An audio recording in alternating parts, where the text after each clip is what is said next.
Tumagos. Paano nangyari yun? Tara, gawin natin mga lods. Let's go. CapCut na agad tayo mga lods. Kapag prepare na ako na video dyan. Yung walang tao at yung may mukhang tao dyan. Focus muna tayo dyan sa mukhang taong yan. Yung patakbong yan. Yung babangga sa pader. Ayan, yung binangga. Ba't kasi binabangga? Hindi na malalaban ng pader. Split natin dyan. Then, abangan tayo konti. Tapos, split uli. Tapos, pagkatapos, abanti uli tayo. Tignan natin yung taong yung paglipat niya. Tapos, focus uli tayo dyan. Yung patalon na yan. Yan. Uli tayo mag-split. Ka-split yung di natin kailangan, burin na natin. Then, abanti uli tayo. Tanggalin natin yung di na natin kailangan. Katulad yan. Burin na natin. Then, balik tayo dun sa una natin split.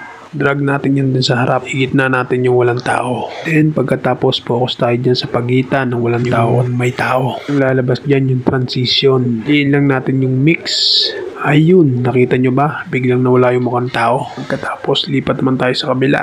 Ganon din gagawin natin dyan sa pagitan na yan. Check lang natin kung goods na, kung timing yung paglabas niya ng mukhang taong yan. Pag all goods na, add overlay tayo. Lagyan naman natin ng smoke effect. Kita nyo yan, may itim pa. Punta lang tayo sa splice. Then, piliin lang natin yung filter. Yan na, di ba? Nawala na itim. Hindi pa rin tayo dyan sa smoke effect na yan. Hold lang natin yan, tapos pwede natin i-adjust yan. Palakihin natin, pwede natin palakihin yan.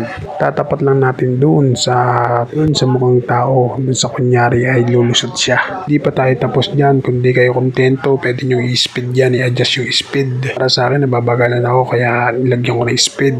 Hindi pa tayo tapos dyan. Kokopyahin natin yan. Duplicate natin yan dahil gagamitin natin sa kabila. Yung nakopya natin, ibaba natin. Tatapat natin dun sa kabila, dun sa pangalawang lumusot sa pader, yung lumabas na.